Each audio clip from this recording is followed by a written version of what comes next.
In the beginning of the movie, we see a pregnant woman named Cindy. She is on a trip with her mom and younger sister. At this moment, Cindy's mom has gone to the grocery store to buy some items, and Cindy stayed back to look after her little sister. While talking to her boyfriend on the phone, Cindy keeps an eye on her sister.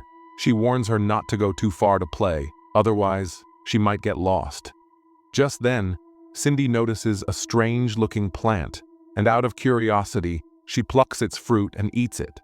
But the taste is extremely weird, and she starts feeling uneasy, so she immediately spits it out. After this, she calls out to her sister, but there is no response. Suddenly, she hears a rustling sound near the bushes, and when she looks carefully, it seems like someone is hiding in the shadows. A man emerges from there, dressed in army uniform, holding a large knife and a baby bag in his hand. Cindy instantly realizes that this person is here for her baby. Terrified, she hides in the bushes. The man searches for her, but eventually gives up and leaves. Cindy comes out, but just then, her little sister comes in front of her and calls her name. Cindy gets scared and tells her to stay quiet, but by then, it was already too late. The man returns and catches Cindy. Her younger sister runs away but watches everything happen. A little while later, the killer moves toward a lake and sees the little girl quietly sitting in a boat. Strangely, he doesn't harm her. He simply waves his hand in front of her and walks away. But the girl hears the sound of a baby crying from his bag. She immediately runs toward her sister, but finds her completely drenched in blood. Her stomach was ripped open, which means Cindy is now dead, and her baby is missing. That means the person killed Cindy and took her baby. After this, the scene shifts, and we see a new couple. Raymond and Darlene are heading to a cabin by the lake to enjoy the weekend. Darlene is pregnant at this time, and they've already decided on the baby's name, which will be Seven. Raymond wants his sister Martha to also meet them at the cabin. On the way, a local sheriff stops them and asks for their license. Darlene recognizes the sheriff, and they start talking. But when he hears that this couple is going to the cabin where Cindy was murdered, his face becomes noticeably serious. He lets them go but secretly starts following them. When they reach the cabin, Martha welcomes them.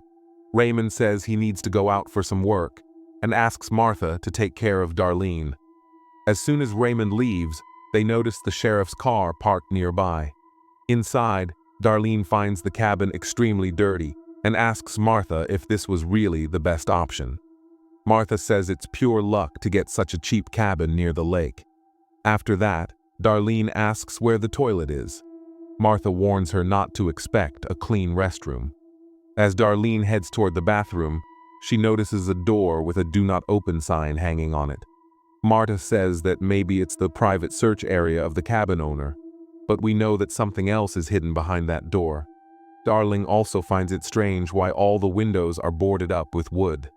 Martha explains that the real windows were removed by the owner, and the boat was kept outside to stop hunters from entering.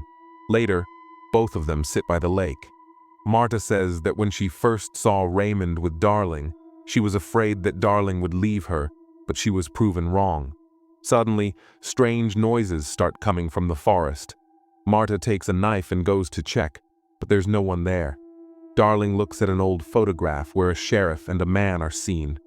Martha tells her that the man is the owner of the cabin, and he is also an old hunting friend of the sheriff. Just then, someone knocks on the door. Martha asks who it is, but there's no response. When she opens the door, she finds her neighbor Loretta and her daughter Patty standing there. They say they came over after seeing the car and tell them to let them know if they need anything. Patty reminds her that it's getting late, and Loretta says she'll come back soon with some cookies. After that, Martha and Darling start looking through an old photo album.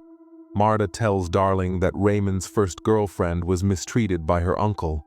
Darling asks where she is now. Martha says she hopes she's somewhere safe. Meanwhile, Patty is returning with the cookies. She feels like someone is watching her, but when she checks, there is no one there. Meanwhile, Martha and Darlene are having fun when suddenly someone knocks on their door. They think it might be Patty, but as soon as they open the door, the killer is standing there. He knocks Martha unconscious and Darlene quickly shuts the door in fear. The killer then stabs the knife through the door, narrowly missing Darlene's eye by just a few inches. After that, Patty arrives at the scene.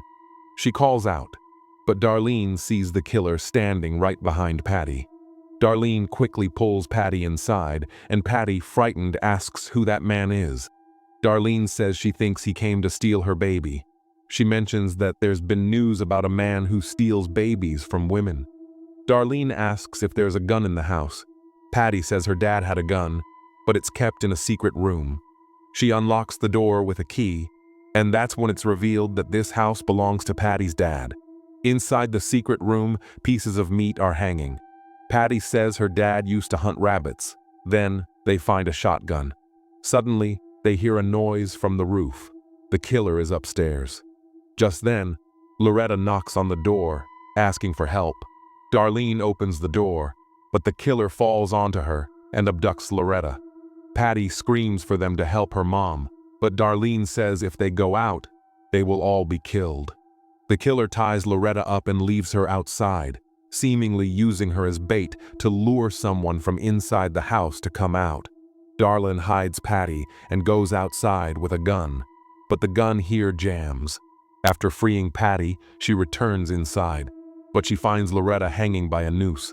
Patty quickly runs and saves her mom, and Darlene also comes outside, but seeing the killer, she quickly runs back inside.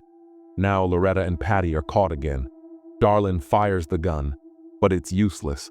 She picks up a knife, and just then, the killer's hand comes through the window, and he cuts off Darlene's ear. The killer ties Loretta and Patty to chairs in front of the car and threatens, "Come out, or I'll kill them."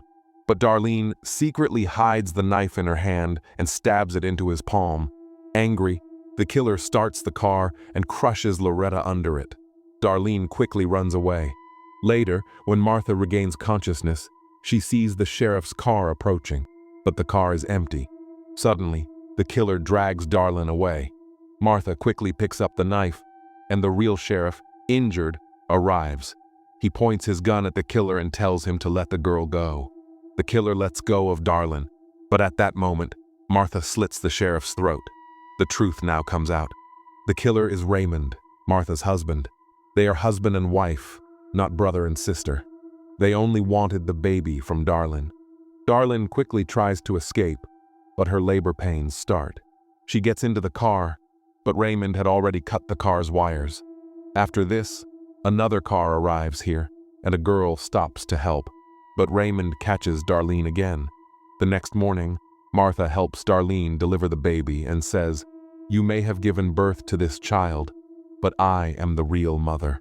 Darlene, crying, pleads with her, "Please don't take my baby." Martha says, "I will name her Martha." Darlene then understands that the previous story was Martha's own story. Martha cannot become a mother herself. That's why she wants Darlene's baby. The delivery happens here, after which Raymond returns and starts beating Darlene. Martha tells the baby, "Let's go home. Your brothers and sisters are waiting for you." This means they have stolen babies before as well. Raymond says, "I couldn't kill Darlene, I only gouged out her eyes." Then both of them sit in the car.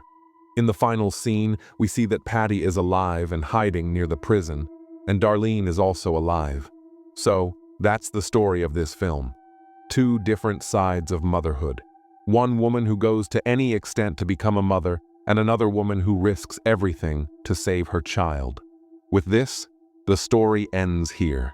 Subscribe to this channel for more stories like this.